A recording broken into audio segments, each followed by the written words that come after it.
večer. Iste sa budete čudovať, ale vítam vás u na dom.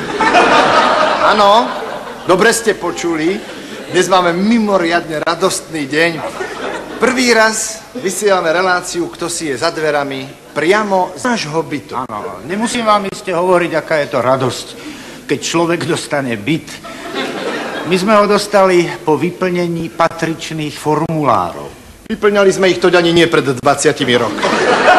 Ale čas nezastavíš, rástli sme ako z vody a čosi kamsi sme sa sťahovali do tohoto komfortného jednoizbového priamo v centre. A keby len priamo v centre, my sme dostali jednoizbový priamo v televíznom centre. Ja som totiž napísal predvídavo žiadosť na predstavenstvo nášho jednotného roľníckeho bytového družstva, že žiadame o jednoizbový s izbou, s vodovodom, s dverami, s oknom, jedným slovom atypický.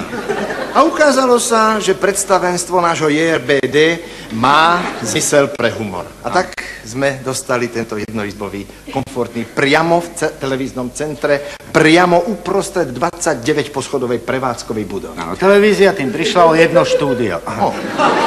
Ale zatiaľ si ešte nikto nič nevšimol, takže... Bývať v jednoizbovom priamo v televíznom centre má svoje veľké, naozaj veľké výhody. Ak sa chcete dozvedieť čo nového vo svete, stačí otvoriť okno.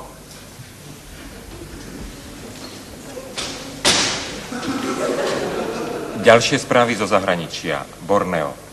V Borneu, hlavnom meste Bornea, stretli sa obyvatelia Bornea, aby prerokovali situáciu, v ktorej sa Borneo ocitlo po ničivom uragáne Borneo.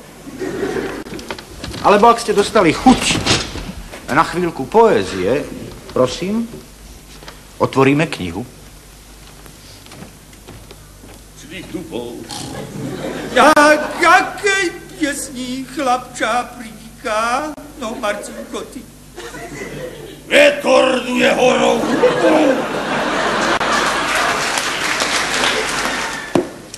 A ak chcete vypočuť nejakú vzrušujúcu dobrodružnú reláciu, prosím, otvoríme skrinku. Menovaný odišiel 1. apríla tohto roku z domu, kam sa už nevrátil. Je 185 cm vysoký, má hnedé oči. Oblečené nemal na sebe nič. Môže byť zamestnaný v parnom kúpeli alebo v saune, kde jeho vzhľad nevzbudzuje pozornosť. Ale tento jednoizbový v centre má aj svoje nevýhody. Televízna technika, ako ste si všimli určite, je veľmi jemná. Stačí napríklad dupnúť.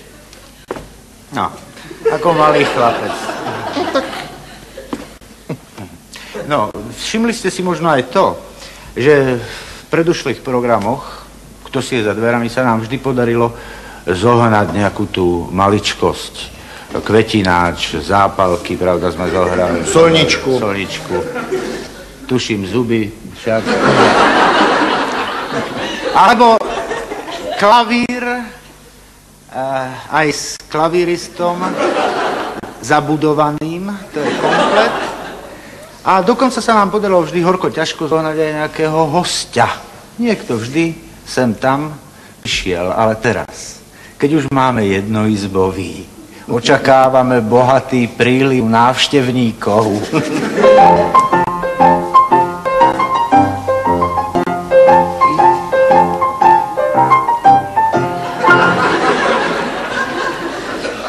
Mnoho našich známych sa už určite dozvedelo, že sme dostali tento jednoizbový v centre.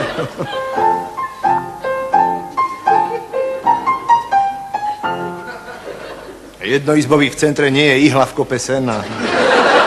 Je dvojizbový, neutajíš.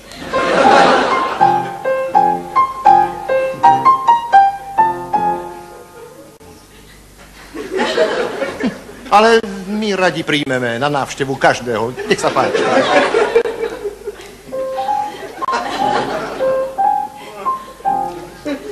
Ľudia sem budú radi chodiť. Vedia, že sme pohostinní. Vyberte tie jednohúbky.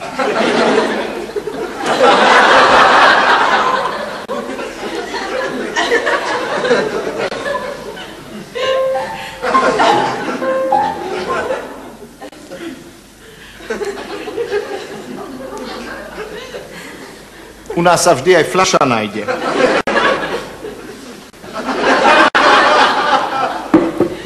Nie, ešte ju neotvárajte. Aby nevyprchala. No, už sa hrnú po schodoch.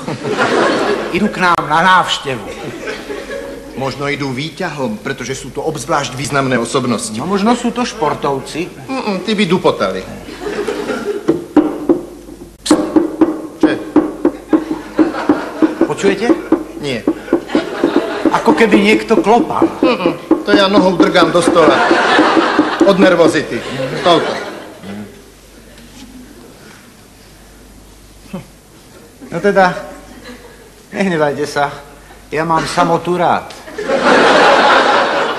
Ale musia byť pritom aj nejakí ľudia. Tak to nie je. To nie je. Ale sa muselo rozkríknúť po celom meste, že sme tu, že sme dostali ten Niekto jednoducho musí prísť. To mi nevyprávajte, niekto musí prísť. Viete čo? No. Prídem ja. Ale kam by ste chodili? No prečo ja vďačne? Neunúvajte sa, kam by ste chodili. Vďačne prídem. Hej, vy? No samozrejme. A kedy? Hneď teraz. Hneď?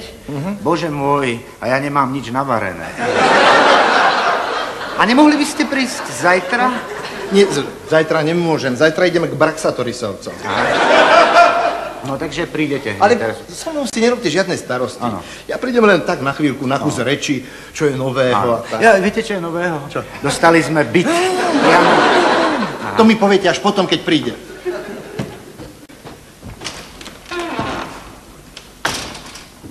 Hovoril som, ľudia sem budú radi chodiť.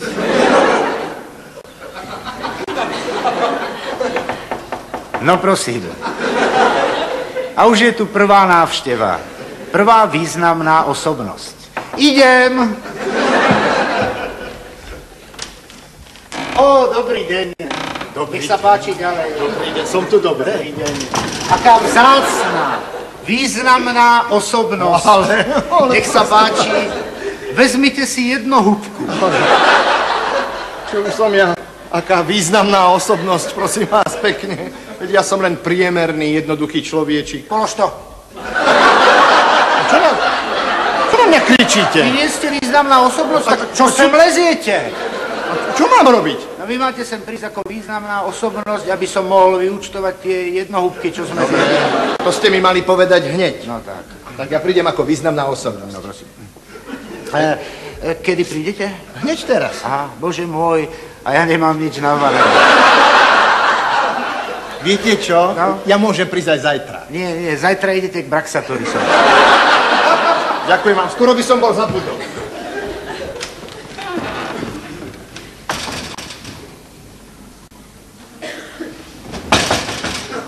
Slobodno! Dobrý deň.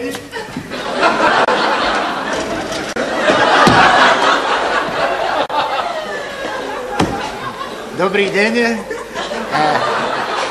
Kto ste? Bek Bajazi.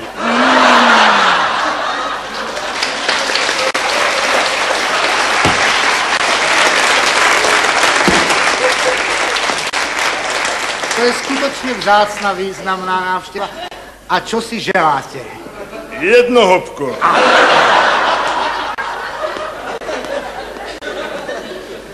Nech sa páči, ale keby ste boli takí láskaví proti podpisu. Aby som to mohol vyúčtovať. Ďakujem. Prišiel som k tebe na návštevu. Stoličku. Prosím. Som mimoriadne pyšný, panovačný, pomstvychtivý a bohatý. Pomstvím sa celej tvojej rodine a všetko to tu skúpim. Správne, vôbec sa nebojím, pretože viem, že ste Bek Bajazi. Nežmurkaj a vyzuj mi topánku. Prosím? Som mimoriadne významný, pyšný, pomstvychtivý, bohatý a k tomu všetkému významný. Vyzuj mi topánku. A nepreháňajte to, nie? Čisté slovo, že to nepreháňam. Som mimoriadne významný, bohatý, pomstvychtivý. Ale čo? Vyzujte mi topánku.